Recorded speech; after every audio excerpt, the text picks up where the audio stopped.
Hello aspirants, welcome back to VM classes of home science. I hope आप सब ठीक होंगे, अच्छे से पढ़ाई कर रहे होंगे, आप मोटिवेटेड होंगे, लेज़ी नहीं होंगे, अपनी पढ़ाई को लेके एक्टिवली जो है प्रिपरेशन कर रहे होंगे बिकॉज़ एग्ज़ाम जो है वो बहुत ही नज़दीक है। तो जैसे आपको पता है हमारे चैनल पे ऑलरेडी क्लासेस स्टार्ट हैं, जहाँ पे हमने पीवाईक्यू सीरीज़ स्टार्ट की थी, जहाँ पे मैंने कहा था मैं आपको सारे प्रीवियस ईयर क्वेश्चंस जो है विद एक्सप्लेनेशन सॉल्व कराऊंगी। और मैंने आपके लिए जो है वहाँ पे ह्यूमन डेवलपमेंट की थेरीज़ भी सीरीज़ चलाई है, जो कि मैंने 3 थेरीज़ वहाँ पे कवर करा ली हैं और बहुत अच्छे से कवर कराई हैं और बहुत अच्छे रिस्पॉन्स भी आ रहे हैं। अगर आप बच्चे वो थेरीज़ देखेंगे तो आपका एग्ज़ाम में कोई भी क्वेश्चन नहीं छूटेगा। ये जो थेरीज़ है ये paper 1, paper 2 as well as other competitive exams के लिए भी बहुत इंपॉर्टेंट है। तो आई होप आपने वो देखी होंगी, अगर नहीं देखी हैं तो आई अर्ज कि आप वो जाके देख लीजिए, ठीक है। तो आज मैं आपके लिए लेके आई हूँ मोटिवेशन थेरीज़ ऑफ मैनेजमेंट, जो कि बहुत इंपॉर्टेंट पार्ट है आपका मैनेजमेंट का। तो यहाँ से बहुत सारी थेरीज़ पूछी जाती हैं और थेरी से क्वेश्चन पूछे जाते हैं। तो आज पार्ट 1 है, बिकॉज़ मुझे मेरे जो लेक्चर्स हैं वो लंबे हो जाते हैं, बिकॉज़ एक्सप्लेनेशन बहुत ज़्यादा रहती है और मैं नहीं चाहती हूँ कि कोई भी पॉइंट जो है स्किप हो जाए और वो एग्ज़ाम में आ जाए, तो फिर दुःख लगता है कि हाँ हमने इतना तो पढ़ लिया था, वो एक चीज़ भी पढ़ ली होती। तो मैं सारा कवर अप करने की कोशिश करती हूँ एग्ज़ाम पॉइंट ऑफ व्यू से, जो रेलिवेंट है, ऐसे एक्स्ट्रा कुछ भी नहीं लाती हूँ, ठीक है। तो आज हम करेंगे motivation theories of management, part 1 रहने वाला है, बिकॉज़ बहुत सारी थेरीज़ है, एक एक लेक्चर में कवर नहीं होंगी। तो चलिए स्टार्ट करते हैं।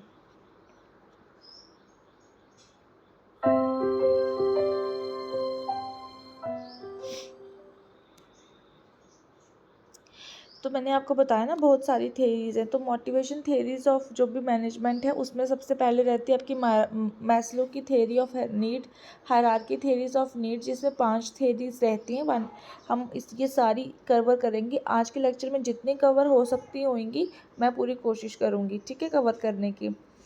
फिर उसके बाद है हर्ज़बर्ग की 2 फैक्टर थ्योरी, जिसमें 2 फैक्टर रहते हैं, हाइजीन और आपका डिससैटिस्फैक्शन, सैटिस्फैक्शन लेवल, इस तरह से। फिर मैकलैंड की थ्योरी ऑफ नीड, ब्रूम की एक्सपेक्टेंसी थ्योरी, एमसी ग्रेगर की X Y theory, ERG theory by Alford Alderfer, फिर यूरविक्स की जेड थ्योरी, फिर एरग्रिक्स की management action theory, expectancy theory, Adams की इक्विटी और management by objective, George Stanley, और Locke की गोल सेटिंग थ्योरी। इसके अलावा भी 2-3 थ्योरीज़ हैं, तो वो थोड़ी ज़्यादा जो है, जैसे पेरेटोस की है, मोंटे कार्लो की है।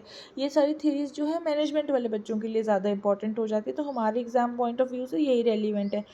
तो एज़ यूजुअल बच्चों, मेरे फ्रेंड्स, मैंने कंटेंट नहीं लाया है, ठीक है। आप देख सकते हैं मेरे पास ब्लैंक शीट से मैंने कंटेंट नहीं लाया है, बिकॉज़ मैं बिलीव करती हूँ कि कंटेंट जो है वो ऑलरेडी अवेलेबल रहता है, बहुत सारी साइट्स पे अवेलेबल रहता है, बुक्स में भी अवेलेबल होता है। जो ज़्यादा इम्पॉर्टेंट है उस चीज़ को समझना और उस चीज़ को रियलाइज़ करना कि कहाँ से क्वेश्चन जो है वो एग्ज़ाम में पुट हो सकता है। तो एक-एक करके हम ये थ्योरीज़ कवर करेंगे, जितनी आज के लेक्चर में हो सकेंगी मैं कोशिश करूँगी हो जाएँ, ठीक है। तो सबसे पहले हम करेंगे, सबसे पहले हम समझेंगे कि मोटिवेशन होता क्या है। मोटिवेशन की थ्योरीज़ है ना ये, तो सबसे पहले हम समझेंगे कि मोटिवेशन क्या होता है, ठीक है। तो आपको पता भी होगा मोटिवेशंस क्या होता है। मोटिवेशन वो चीज़ है जो हमें किसी काम की को करने के लिए उकसाती है। वो चीज़ जो हमको कोई काम करने के लिए उकसाती है, जो हमारे अंदर से एक ड्राइव, एक अर्ज जो है पैदा होती है, ठीक है। हमें कुछ अचीव करना है लाइफ में, हमको कोई मकसद है, हमारा कोई एम है, हमारा कोई गोल है, अंदर से एक एनर्जी जैसी हमारे आती है कि नहीं यार मुझे तो ये करना ही करना है, मेरा लाइफ का एम है, मुझे जीआरएफ क्लियर करना है। जब आप खुद को दूसरों के साथ कंपैरिजन करते हैं, आप में एक मोटिवेटिंग फैक्टर आता है, that is positivity. Jealous factor नहीं आता, मोटिवेटिंग फैक्टर आता है। तो आप क्या करते हैं, आपके अंदर वो ड्राइव, एक अर्ज, जहाँ पे ड्राइव वर्ड या अर्ज वर्ड यूज़ हो गया, वहाँ पे मतलब मोटिवेशन आती है, जो हमारे अंदर से भी आती है और इंट्रिंसिक भी होती है और एक्सट्रिंसिक भी होती है। सिंपल वर्ड में समझें तो मोटिवेशन एक रीज़न होता है या एक वजह होती है जो हमें कुछ करने के लिए पुश करती है, ठीक है। पुश फैक्टर्स जो मतलब कि हमें जो है कुछ करने के लिए, कोई चीज़ें जो हमें मजबूर करती है, एक एनर्जी होती है, ठीक है, एक तरह से। फिर से समझाती हूँ मोटिवेशन क्या होता है। मोटिवेशन वो चीज़ है जो हमें किसी काम को करने के लिए क्या करती है, उकसाती है, ठीक है, उकसाना। और वो हमको क्या करती है, उकसाती है कि तुम ये काम करो, तुम्हारी लाइफ में ये मकसद है, तुम अचीव करो, तुम सुबह जल्दी उठो, तुम जो है जेआरएफ करो, तुम टाइम वेस्ट मत करो, तुम्हें क्या हो गया, तुम 2-2 घंटे रील्स देखती रहती हो। खुद को भी आप मोटिवेट करते हैं ना कि मतलब इतने घंटे पढ़ा होता तो क्या हो जाता, है कि नहीं। तो ये सारी जो है हमारे अंदर से भी एक ड्राइव पैदा करती है जो हमें कुछ अचीव करने पे अर्ज करती हैं। मोटिवेशन एक रीज़न रहता है, एक वजह रहती है जो हमें कुछ करने के लिए पुश करती है, ठीक है। टाइप्स ऑफ मोटिवेशन की मैं बात करूँ तो इसमें 2 तरह की मोटिवेशन आती है। एक रहती है आपकी इंट्रिंसिक इंट्रिंसिक मोटिवेशन, और दूसरी रहती है फिर आपकी एक्सट्रिंसिक मोटिवेशन। इंस्ट्रिंक्टिक जो इंट्रिंसिक इंट्रिंसिक हो गया जो आपकी इंटरनल है, जो आपके अंदर की आवाज़ है, जो आपके अंदर से आई है। ये वो मोटिवेशन है जो हमारे अंदर से आती है, मतलब हम कुछ करते हैं क्योंकि हमें उसका करना अच्छा लगता है, या उसमें हमें मज़ा आता है बिना किसी एक्सटर्नल रिवॉर्ड के, ठीक है। ये चीज़ याद रखना। हमें इंट्रिंसिक मोटिवेशन आती है कि मुझे ये चीज़ करनी है, क्यों, क्योंकि मुझे ये चीज़ करके अच्छा लगेगा, मेरा लाइफ का गोल है, मुझे ये अचीव करना है और मुझे ये अचीव करके एक सेटिस्फेक्शन मिलेगी। ये आपका जो है इंट्रिंसिक है। और आपको जब सेटिस्फेक्शन मिलेगी, आप जो है आपका मेंटल वेलबींग अच्छा होगा, तो वो आपके लिए एक इंटरनल रिवॉर्ड होगा ना, आपने खुद को एक रिवॉर्ड दिया है। ये एक्सटर्नल रिवॉर्ड नहीं होगा, मतलब आपने खुद के लिए कुछ अच्छा किया है, आपको उस चीज़ में करने में मज़ा आया और आपको सेटिस्फेक्शन हुई, तो ये आपके लिए एक तरह का रिवॉर्ड है जो आपने खुद को दिया, ठीक है। फिर एक आ जाती है आपकी एक्सट्रिंसिक मोटिवेशन। एक्सट्रिंसिक मोटिवेशन वो मोटिवेशन है जो हम आउटसाइड से लेते हैं, बाहर से लेते हैं। जैसे हमारे एल्डर्स हमें मोटिवेट करते हैं, हम मोटिवेशन लेक्चर्स लेते हैं। जो मोटिवेशन बाहर से आती है, एक्स मतलब बाहर, जो मोटिवेशन बाहर से आती है उसको हम एक्सट्रिंसिक मोटिवेशन कहते हैं। मतलब हम किसी काम को करने के लिए उसमें जो है, कोई भी काम है इसलिए करते हैं क्योंकि हमें उसका रिवॉर्ड मिलने वाला है। हम क्यों कोई काम करते हैं, हमें क्यों कोई मोटिवेशन आएगी करने की, बिकॉज़ हमको उसका रिवॉर्ड चाहिए। मेजर मोटिवेशन का चीज़ ही होता है रिवॉर्ड, ठीक है। ये रिवॉर्ड वर्ड याद रखना। क्यों हमको जेआरएफ करना है, हमको क्यों जेआरएफ करना है, हम पीएचडी करेंगे, हमको फेलोशिप मिलेगा, हम असिस्टेंट प्रोफेसर के लिए अप्लाई करेंगे, हमको पॉइंट्स मिलेंगे, फिर हम एलिजिबल होएंगे असिस्टेंट प्रोफेसर के लिए, हमारा नेट क्लियर होता है, तो इस तरह से हमको क्या होता है, रिवॉर्ड्स मिलते हैं। तो जब हमको रिवॉर्ड की तलब होती है, जब हमको रिवॉर्ड का एक्साइटमेंट होता है, हमको रिवॉर्ड्स लाइफ में चाहिए होते हैं, तो हम मोटिवेट होते हैं। मोटिवेशन हम इंटरनली भी लेते हैं, जो हम खुद को खुद मोटिवेट करते हैं, और एक्सटर्नली जब हमको कोई दूसरा मोटिवेट करता है। कभी कभी हम लाइफ में डिसअपॉइंट हो जाते हैं, कभी कभी हमारा 2 नंबर से जीआरएफ रह जाता है, हम बहुत डिसअपॉइंट हो जाते हैं, जहाँ तो हम खुद को खुद मोटिवेट कर लेते हैं कि कोई बात नहीं, इस बार कोई कमी रह गई होगी, अच्छे से तैयारी नहीं की होगी, या एग्ज़ाम में कोई गलती कर ली होगी, या बार बार जो चीज़ में जो चीज़ आप सोचते हैं कि एग्ज़ाम में ये चीज़ की गलती ना हो और आपने फिर से वो गलती कर ली और आप खुद को जो है दोष दे रहे हैं, फिर आप खुद को जो है क्या करते हैं, मोटिवेट करते हैं कि कोई बात नहीं, नेक्स्ट टाइम तो मैं डेफिनेटली करके रखूँगी, और आप उसी टाइम बुक्स खोल के पढ़ना स्टार्ट कर देते हैं और रियलाइज़ करते हैं कि आपने कौन सी गलती इस टाइम की है और आप वो नेक्स्ट टाइम नहीं करेंगे, ठीक है। कभी कभी आप जब खुद को इंटरनली मोटिवेट नहीं कर पाते हैं तो आप एक्सटर्नल मोटिवेशन लेते हैं। आपके पेरेंट्स, जब आप बहुत ज़्यादा रो रहे होते हैं, डिसअपॉइंट होते हैं, दुखी होते हैं, तो आपके पेरेंट्स आपको मोटिवेट करते हैं कि बच्चे कोई बात नहीं, नेक्स्ट टाइम दे देना आप एग्ज़ाम, और अच्छे से तैयारी करना। या आपके फ्रेंड्स आपको मोटिवेट करते हैं, या आपके मेंटोर्स या आपके टीचर्स आपको मोटिवेट करते हैं, ठीक है। तो एक्सट्रिंसिक मोटिवेशन कौन सी मोटिवेशन है, जो हम बाहर से आती है, मतलब हम किसी काम को इसलिए करते हैं क्योंकि हमें उसका कोई रिवॉर्ड मिलने वाला होता है, या फिर एक तो रिवॉर्ड मिलने वाला होता है, रिवॉर्ड की तलब में करते हैं, या फिर किसी पनिशमेंट से बचने के लिए करते हैं, ठीक है। या फिर किसी पनिशमेंट से बचना चाहते होते हैं तो हम वो चीज़ करते हैं। जैसे एग्ज़ाम्पल ले लो कि बच्चे, जैसे बड़ी कॉमन सी एग्ज़ाम्पल है, आई डोंट नो वो रियल लाइफ में फॉलो करती भी है कि नहीं करती। जैसे पेरेंट्स कहते हैं ना, तुम 10th में पास नहीं होगे तो हम तुमको जो है ऑटो चलाने को दे देंगे, हम तुम्हें आगे नहीं पढ़ाएंगे। या कोई बोलता है कि लड़कियों को बोलता है तुम अगर पास नहीं होगी, तुमने ये एग्ज़ाम क्वालिफाई नहीं किया तो हम तुम्हारी शादी करा देंगे। तो ये बच्चों के लिए एक तरह से पनिशमेंट हो जाएगी, बिकॉज़ उनको अपनी लाइफ में कुछ अचीव करना है और वो कहीं पे जो है अपनी लाइफ में फेलियर हो जाती हैं, उनको फेल होने का डर रहता है और उनको लगता है कि हमको एक काइंड ऑफ पनिशमेंट मिलेगी, हमारी शादी करा देंगे या हमको जो है कमरे में बंद कर देंगे। ये किसी भी तरह की पनिशमेंट हो सकती है, आप अपनी लाइफ से रिलेट कर सकते हैं। तो ठीक है, हम क्यों मोटिवेट होते हैं? कोई रिवॉर्ड पाने के लिए या फिर किसी पनिशमेंट से बचने के लिए। एग्जाम्पल्स अगर मैं आपको मोटिवेशन की दूँ तो सबसे पहले तो आपके पर्सनल गोल्स रहते हैं, कुछ गोल्स होते हैं आपके लाइफ में जो आपने अचीव करने होते हैं, पर्सनल इंटरेस्ट होते हैं। मोटिवेशन ठीक है, तो जो भी मतलब जैसे कोई कोई होता है ना, कोई कोई पर्सनल गोल्स में आपका आ जाता है, कोई कोई बड़ा हेल्थ कॉन्शियस होता है ना? तो वो जिम जाते हैं, वो योगा करते हैं, वो एक्सरसाइज करते हैं ताकि वो फिट हो सकें और उनको फिटनेस का शौक है। एक्सटेंसिव मोटिवेशन फॉर एग्जांपल अगर कोई स्पोर्ट्स में पार्टिसिपेट करता है और उसको कंपटीशन में जीतना है, ठीक है, तो वो उसके लिए फिट रहना चाहता है। वर्क मोटिवेशन, एग्ज़ाम की मोटिवेशन, किसी को टॉप करना है क्लास में, बहुत सारी जो है मोटिवेशन की एग्जांपल्स रह सकती हैं। मोटिवेशन कैसे होता है मैंने बताया आपको, रिवॉर्ड्स और पनिशमेंट हमको या तो लेने हैं या तो उनसे बचना है। सोशल प्रेशर भी एक तरह से मोटिवेशन का काइंड हो सकता है, सोशल प्रेशर भी हो सकता है, ये भी याद रखना। एग्ज़ाम में अगर पूछ लेंगे कि रीजंस बिहाइंड मोटिवेशन, तो सोशल प्रेशर भी एक मोटिवेशन रहता है। हमारी नीड्स सबसे इम्पॉर्टेंट, हमारी ज़रूरतें, बहुत सारे जो हैं यूपीएससी क्लियर करते हैं और जब हम देखते हैं कि वो एक बहुत ही मिडिल क्लास बैकग्राउंड या बहुत ही पुअर बैकग्राउंड से आते हैं, तो उनके जो मोटिवेशन का फैक्टर रहता है वो उनकी नीड्स रहती हैं, कुछ ज़रूरतें पूरी करने के लिए। ठीक है, सोशल प्रेशर रहता है, दोस्तों या फैमिली का एक्सपेक्टेशंस रहता है, जैसे मैंने एग्जांपल दिया आपको कि शादी करा देंगे अगर पास नहीं हो जाएंगे, इस काइंड ऑफ सोशल प्रेशर। तो पर्सनल इंटरेस्ट भी रहते हैं, ठीक है।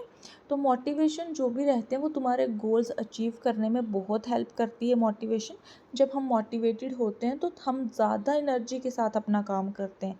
ऐसे हम यूजुअली जो है एक उतनी एनर्जी किसी काम में इन्वेस्ट नहीं करते जितनी हम मोटिवेट होने पे एनर्जी इन्वेस्ट करते हैं। हमारे अंदर बहुत ज़्यादा एनर्जी आ जाती है, कोई चीज़ मोटिवेट जब हम होते हैं तो हम ज़्यादा एनर्जी के साथ अपना काम करते हैं और अपने जो गोल्स को अचीव करना उस टाइम पे बहुत ईजी हो जाता है, ठीक है। तो आई होप आपको मोटिवेशन समझ में आया होगा कि मोटिवेशन होता क्या है। हम थेरीज तो करने चले थे मोटिवेशन की, लेकिन मोटिवेशन होता क्या है पहले वो समझना ज़रूरी था, ठीक है।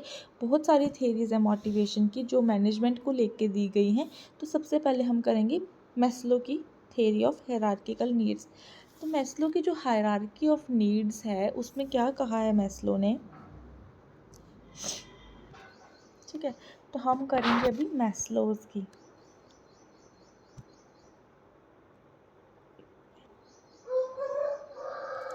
ठीक है, हम करेंगे मैस्लो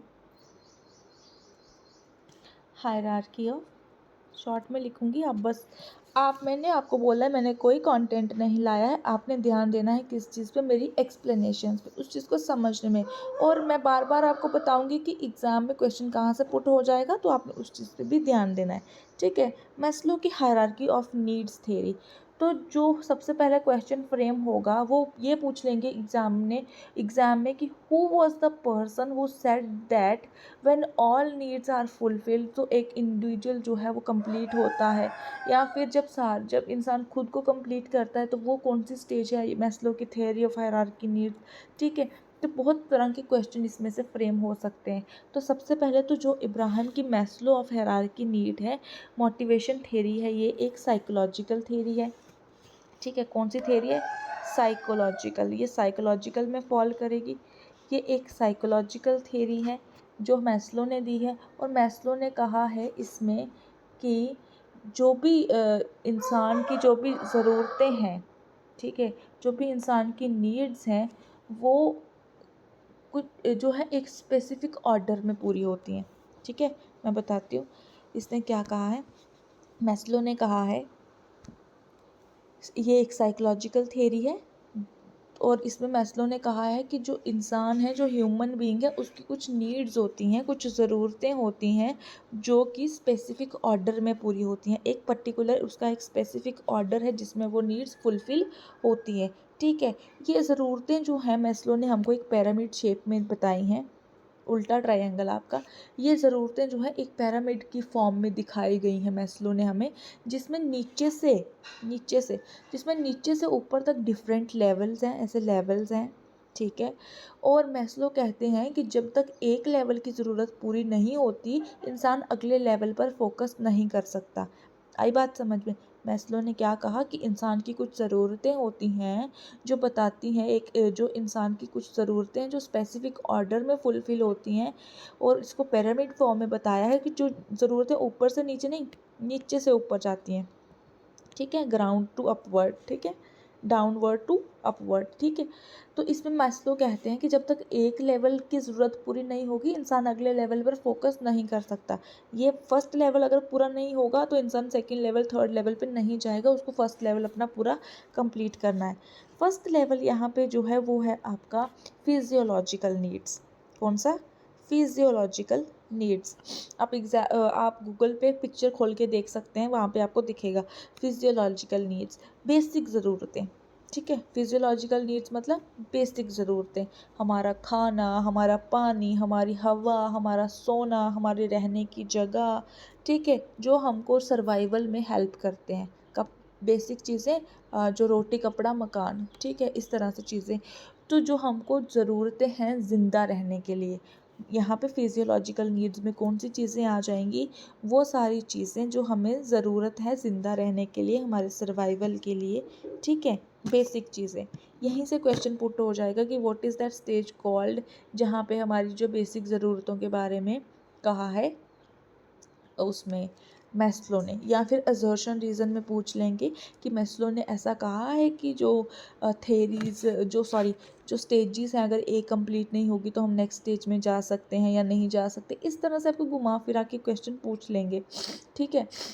तो इसकी मैं अगर आपको फिजियोलॉजिकल नीड की एग्जांपल दूं, तो अगर तुम भूखे हो या पानी नहीं पिए हो तो तुम्हारा फोकस सिर्फ यही होगा कि तुम कहीं ना कहीं से खाना मिल जाए। कैसे सोचोगे आप अपनी सेफ्टी के बारे में, कैसे सोचोगे आप अपने प्यार के बारे में? तो जब तक आपकी फिजियोलॉजिकल नीड पूरी नहीं होगी, आप सेफ्टी नीड पे, आप सेल्फ इस्टीम नीड पे, या आप लव नीड्स पे नहीं जा पाओगे। तो भूख लगी होगी तो सबसे पहले तो आप अपनी बेसिक नीड फुलफिल करोगे ना, खाना ही ढूंढने की कोशिश करोगे, पानी ढूंढने की कोशिश करोगे, आप नहीं जा पाओगे नेक्स्ट स्टेज पे, ठीक है। तो ये जो चीज़ थी यही कही थी मैस्लो ने कि एक स्टेज जब तक कंप्लीट नहीं होती, दूसरी स्टेज पे इंसान फोकस नहीं कर पाता। कैसे करेगा? भूख लगी है तो पहले भूख को ही कंप्लीट करेगा, पहले भूख को ही अपनी जो है बुझाएगा, ठीक है। नेक्स्ट स्टेज आ जाती है हमारी सेफ्टी नीड्स, ठीक है। सेकेंड स्टेज है हमारी सेफ्टी नीड्स। आप मुझे ना बच्चों कमेंट करके बताना, अगर आप मेरे लेक्चर्स देखते हैं, और आप मुझे बताना कि मैं आपके लिए कंटेंट लेके आऊँ, पूरा प्रॉपर कंटेंट, या फिर जो जिस तरह से मैं समझाती हूँ वही मैटर करता है आपका। बिकॉज़ जब मैं कंटेंट लेके आऊँगी आपका ध्यान कंटेंट पे होगा, आप उसको खुद से स्टडी करना स्टार्ट कर देंगे, आप मेरी बात नहीं सुनेंगे, आप उस चीज़ को समझने की कोशिश नहीं करेंगे। मेरा मानना है कंटेंट ऑलरेडी बहुत ज़्यादा अवेलेबल है, समझने की ज़रूरत है, ठीक है। रिपीट नहीं करूँगी मैं बात को। सेफ्टी नीड्स, सेकंड हमारी जो स्टेज है वो हमारी सेफ्टी नीड है, मतलब कि हमारी सुरक्षा, जो भी हमारी सुरक्षा को लेकर ज़रूरत है, जो भी हमारे सेफ्टी मेजर हैं। जब बेसिक ज़रूरतें पूरी हो जाती हैं, जब फिजियोलॉजिकल नीड, जब खाना पानी मकान, हम बारिश से बचने के लिए, मौसम तूफ़ान से बचने के लिए, जब हमारी फिजियोलॉजिकल नीड्स फुलफ़िल हो जाती हैं, तो हम क्या ढूंढते हैं? हम सेफ्टी नीड्स ढूंढते हैं। सेफ्टी नीड्स में क्या आता है? जब बेसिक ज़रूरतें पूरी होती हैं तो इंसान को अपने आप को और अपनी फैमिली को सुरक्षा देने की ज़रूरत महसूस होती है। खुद की तो उसने पहले बेसिक नीड फुलफ़िल की, अब उसको लगता है कि मैं अपनी फैमिली के बारे में भी, अपनी फैमिली को सुरक्षा देने की ज़रूरत महसूस करता है। इसमें फ़िज़िकल सेफ्टी आ जाएगी, जैसे घर की हेल्थ, फाइनेंशियल सिक्योरिटी। यहाँ पे सेफ्टी का मतलब सिर्फ वो नहीं है किसी तरह से आपने बचना है किसी चीज़ से। यहाँ पे आपका ये है कि फाइनेंशियल सिक्योरिटी, पैसे कमाने की ज़रूरत, बेसिक नीड्स भी फुलफ़िल करने के लिए पैसे कमाने की ज़रूरत पड़ती है, लेकिन सेफ्टी नीड्स में ये होती है कि आपकी फैमिली की भी नीड्स को फुलफ़िल करना है अब, और आपने पैसे कमाने हैं, ठीक है। और क्या है इस थ्योरी में, सेफ्टी नीड्स में प्रोटेक्शन फ्रॉम थ्रेट्स, किसी तरह के आपको कोई थ्रेट है उसकी प्रोटेक्शन, मतलब जैसे मैंने आपको बताया ना कि जैसे वेदर कंडीशंस जो हैं वो आपकी जो है एक्सट्रीम कभी हो जाती हैं तो फ्लड आ जाते हैं, तो सेफ्टी नीड्स उसमें भी एक तरह से वो थ्रेड ही है, एक तरह से डिज़ास्टर ही है, डेप्रीवेशन या फिर बाकी सारे जो भी आपके डेंजर्स हैं। सेफ्टी नीड्स में आपकी आ जाएंगी हेल्थ, हेल्थ को आपने सबसे पहले सिक्योर करना है, फिर एम्प्लॉयमेंट आपके पास होनी चाहिए, आपके पास प्रॉपर्टी होनी चाहिए, इस तरह से सेफ्टी नीड्स। ठीक है, ये आपको एग्जाम्पल पूछ लेंगे, या आपको आपको पता कैसे क्वेश्चन पूछेंगे, यहाँ से अगर आपको एग्ज़ाम में क्वेश्चन पूछेगा ना, जो मुझे लगता है एग्जामिनर आपको पता किस तरह का क्वेश्चन पूछेगा, एग्जामिनर आपको मैच द फॉलोइंग में स्टेजेस देगा 4, और यहाँ पे एग्जाम्पल्स दे देगा और बोलेगा कि कौन सी स्टेज की कौन सी एग्जाम्पल है वो मैच करो, या फिर जैसे फॉर एग्जांपल यहाँ पे फिजियोलॉजिकल नीड्स दे दी हैं और यहाँ पे आपको दे दिया होगा फूड, यहाँ पे दे दिया होगा शेल्टर, कुछ भी, फिर यहाँ पे दे दिया होगा सेफ्टी नीड्स और यहाँ पे दे दिया होगा एम्प्लॉयमेंट, हेल्थ और फाइनेंशियल सिक्योरिटी। तो इस तरह से फिर आपने मैच करके वो क्वेश्चन सॉल्व करना है। या फिर आपको एजर्शन रीज़न दे दिया जाएगा, एजर्शन रीज़न में आपको बोलेंगे कि मैस्लो की 5 स्टेजेस हैं या मैस्लो की 6 स्टेजेस हैं, मैस्लो की स्टेजेस में नॉट बताओ या बताओ कि कौन सी उसकी स्टेज है, इस तरह से क्वेश्चन यहाँ से पुट हो सकते हैं। ठीक है, सीक्वेंस भी पूछ सकते हैं स्टेजेस का। और आ जाओ, अब आ जाओ तीसरी स्टेज, हौच पौच बड़ा हो गया यहाँ पे। तीसरी स्टेज जो है वो मैस्लो की हायरार्की ऑफ नीड्स की, पहली थी फिजियोलॉजिकल, दूसरी थी सेफ्टी, तीसरी स्टेज जो है वो है आपकी social belongingness and love needs, social belongingness and love needs, जिसमें हम कहते हैं सोशल नीड्स। तो सोशल नीड्स में कौन कौन सी चीज़ें आ जाती हैं, एक इंसान को सोशली होना है, जब उसकी फिजियोलॉजिकल नीड्स पूरी हो गई, सेफ्टी नीड्स फुलफ़िल हो गई, अब उसको सोशली भी तो होना है, उसको अपनी एसोसिएशंस बढ़ानी है, लोगों के साथ मिलना जुलना है, एसोसिएशंस, इंटरेक्शन करना है, ठीक है, और भी बहुत सारी चीज़ें। तो लव एंड बिलोंगिंगनेस मतलब जब एक इंसान को प्यार की ज़रूरत है, एक अपनापन की ज़रूरत है, ठीक है, उसने दूसरों को फैमिली का देखा, खुद का, उसको अब क्या है कि अब उसको अपनेपन की ज़रूरत है, प्यार की ज़रूरत है, यही चीज़ें सोशल नीड में कही है। इंसान को दोस्तों की, फैमिली की, रिश्तों की ज़रूरत महसूस होती है, तो वो कौन सी में होती है, social belongingness and love. Belonging का मतलब ये ना एसोसिएशन, इंटरेक्शन, हम किससे कैसे बिलोंग करते हैं, हमारे रिलेटिव्स कौन है, हमारी फैमिली, हमारे दोस्त। तो जब यहाँ पे ये वाली नीड महसूस होती है तो वो सोशल बिलोंगिंग में आता है, यानी कि इंसान चाहता है कि वो किसी ग्रुप का हिस्सा हो और लोग उसको अपनाएं। इंसान जो एक इंडिविजुअल है, जो एक ह्यूमन बीइंग है, वो आइसोलेशन में रहना तो बिल्कुल भी पसंद नहीं करता है, तो वो यही चाहता है कि मेरा जो है किसी ग्रुप में हिस्सा हो, मैं किसी कम्युनिटी से बिलोंग करूँ, मैं किसी सोसाइटी से बिलोंग करूँ, है कि नहीं, मेरी रिस्पेक्ट हो सोशल पर्सपेक्टिव से। ठीक है, तो ये इसकी, जैसे मैं आपको एग्जांपल दूं कि अपनी फैमिली और दोस्तों से प्यार और सपोर्ट मिल रहा हो, ठीक है, और हम चाहते हैं कि जो हमारे लव्ड वंस हैं वो हमसे कनेक्टेड फील करें, हम उनसे उनको जो है कनेक्टेड महसूस करें, हम अपनी रिश्तेदारी, अपनी बिरादरी बढ़ाएं, इस तरह से। तो आपको अगर एग्जांपल में दे देंगे कि जो भी लव नीड्स हैं, फैमिली, आपके फ्रेंड्स, आपको सपोर्ट, इंटरेक्शन, इस तरह के एग्जांपल देंगे तो वो आपकी सोशल बिलोंगिंगनेस में आएगा। ठीक है, फिर उसके बाद आपकी फोर्थ स्टेज आती है esteem. Esteem esteem needs, esteem needs का मतलब हो गया यहाँ पे इज्जत की ज़रूरतें, इज्जत भी तो चाहिए आपकी, आपको पहचान भी तो चाहिए, need of for respect and recognition. यहाँ पे जब जब आपको अगर मैच द फॉलोइंग में या फिर आपको रिस्पेक्ट एंड रिकॉग्निशन दे पूछा जाएगा तो आप किस वाले से मैच करेंगे, सेल्फ एस्टीम नीड से। मतलब आपको अब एक पहचान चाहिए, आपको एक इज्जत चाहिए, अब आपको एक एस्टीम नीड्स में क्या होती है, इस लेवल पर इंसान को अपनी इज्जत और दूसरों से रिस्पेक्ट मिलने की ज़रूरत होती है। ठीक है, इसमें दो चीज़ें होती हैं, सेल्फ एस्टीम, अपने आप पर कॉन्फिडेंस, और रिकॉग्निशन, दूसरों से इज्जत और अप्रिसिएशन मिलना। ठीक है, सेल्फ एस्टीम या रिकॉग्निशन, तो मतलब ये, अगर तुम्हें तुम्हारा काम के लिए अगर लोगों से तारीफ़ मिलती है तो तुम्हारा सेल्फ कॉन्फिडेंस बढ़ता है। आप अगर कोई काम करते हैं तो आप जैसे आप किसी कंपनी में काम करते हैं और आपने बड़ा अच्छा काम किया और आपके बॉस ने आपकी तारीफ़ कर दी, तो आपको एक तरह से कॉन्फिडेंस मिला, आपका सेल्फ एस्टीम बूस्ट हो गया, आपको एक तरह से रिकॉग्निशन भी तो मिली ना, best employee of the year या इस तरह से। तो ये हो गया सेल्फ एस्टीम नीड्स। फिर हमारे पास आ जाता है, फिर हमारे पास first, second, third, fourth, fifth, फिर हमारे पास आते हैं सेल्फ एक्चुअलाइजेशन नीड्स। खुद को पूरा करने की ज़रूरत। हमने फिजियोलॉजिकल नीड्स पूरी की, हमने सोशल सिक्योरिटी नीड्स पूरी की, हमने सोशल लव बिलोंगिंगनेस पूरा किया, एस्टीम भी पूरा किया। अब हमने खुद को भी तो कंप्लीट करना है। क्या होती है सेल्फ एक्चुअलाइजेशन नीड्स? मतलब खुद को पूरा करने की ज़रूरतें, ये इसको कहते हैं।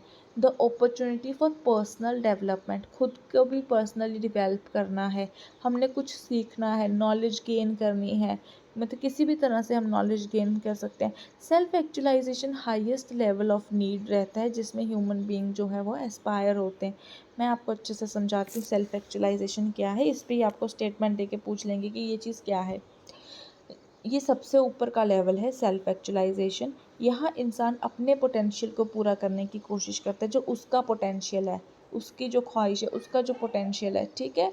यानी कि वो जो भी बन सकता है वो बनने की कोशिश करता है, ठीक है। जो भी वो बनना चाहता है अपनी लाइफ में, जो भी उसकी जो है मोटिवेशन है,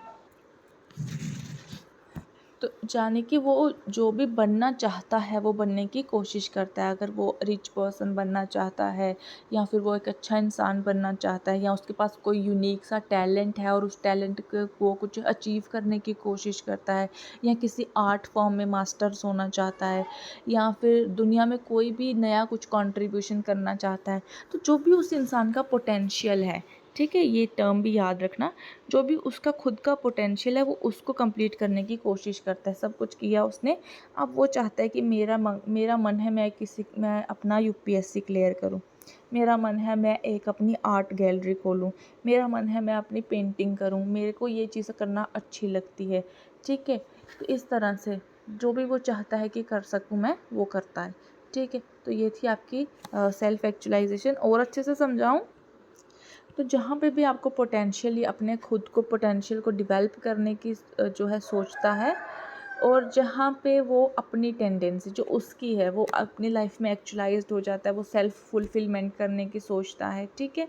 तो जहाँ पे वो अपने पोटेंशियल्स को फुली एक्चुअलाइज्ड करने की कोशिश करता है, ठीक है, तो वही आपकी सेल्फ एक्चुअलाइजेशन है। अगर मैं कीवर्ड बताऊं तो achieving one's full potential including creative activities, इसमें कोई भी चीज़ आ सकती है, ठीक है।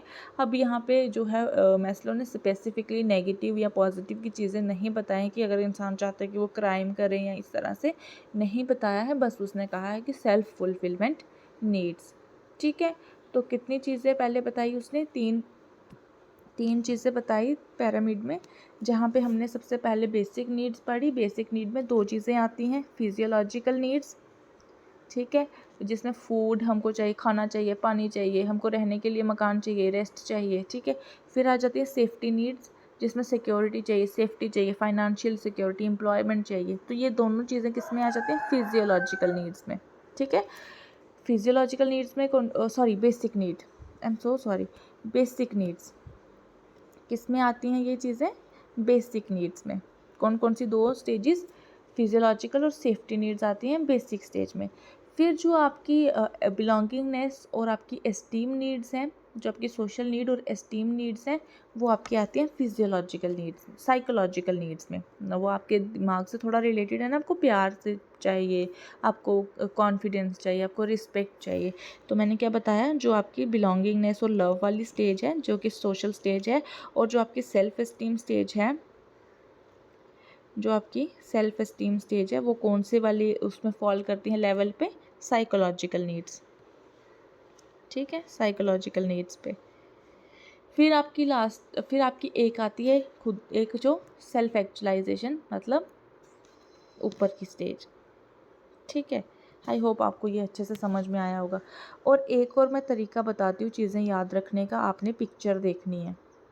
आपने पिक्चर देखनी ही देखनी है। कोई भी चीज़ है, कोई अगर आपने कोई थ्योरी देख रहे हो, उसका कोई पिरामिड है उसकी पिक्चर देखो। अगर आप कोई टेक्सटाइल का सॉल्व कर रहे हो, कोई वीव है कोई, उसकी पिक्चर देखो। ये जो है ना, हमारे दिमाग में टेक्स्ट याद नहीं रहता, ठीक है, वर्ड्स याद नहीं रहते। हमको क्या याद रहता है? हमको रहता है इमेजिनेशन याद। हमारे दिमाग में वो पिक्चर क्रिएट होगी और हमको फट से कोई चीज़ याद आ जाएगी और उससे रिलेटेड वर्ड्स भी याद आ जाएंगे। जैसे इसकी एग्जांपल देती हूँ मैं, ए फॉर एप्पल। बच्चों को में नहीं पता होगा ये ए क्या होता है। जब वो एप्पल देखेंगे ना तो वो बोलेंगे हाँ ए फॉर एप्पल। तो एप्पल की पिक्चर भी इसीलिए दी जाती है कि एक एक तरह से ईजिली रिटेन हो जाए। तो जो मेरी स्ट्रेटजी थी एग्ज़ाम में वो यही थी कि मैं हर चीज़ की पिक्चर जो है वो देखती थी, चाहे उसकी पिक्चर हो या ना हो, मैं कोशिश करती थी कि वो फाइंड आउट करूं, तो हमको वो याद रहती है। तो आपने जो है पिरामिड की पिक्चर देखनी है, मैस्लो की हायरार्की ऑफ नीड की, ठीक है, और मैंने आपको समझा दिया कि ये कौन सी चीज़ है। और आप मुझे अभी कमेंट करके बताना, मुझे पता नहीं है बच्चे मेरे लेक्चर देखते भी हैं कि नहीं, क्योंकि अभी मेरा नया चैनल है। तो फिर भी आप अगर देख लिया किसी बच्चे ने तो मुझे कमेंट करके ज़रूर बताना। आप इग्नोर नहीं करना कि मैं इसी तरह से पढ़ाऊँ या फिर मैं जो है कंटेंट, पूरा कंटेंट लेके आऊँ, ठीक है। तो मैं अभी इतना ही पढ़ाऊँगी बिकॉज़ मुझे रिस्पॉन्स चाहिए, मुझे फीडबैक चाहिए। अगर इसी तरह से पढ़ाना है तो मैं कल का लेक्चर थोड़ा लंबा रखूँगी, अगर इस तरह से नहीं पढ़ाना तो मैं पूरा कंटेंट लेके आऊँगी, ठीक है। आई होप आपको ये लेक्चर अच्छा लगा होगा। कोई क्वेश्चन होगा तो कमेंट बॉक्स में पूछना, और मेरे चैनल को सब्सक्राइब भी करना और शेयर भी कर लो अगर बेटर लगता है तो, मैं भी मोटिवेट हो जाऊँगी, ठीक है। मेरे लिए भी ये एक फैक्टर रहेगा मोटिवेशन का। तो ठीक है, मेरे चैनल को सब्सक्राइब करो, शेयर भी करो और अच्छे से पढ़ो। Bye bye, thank you so much.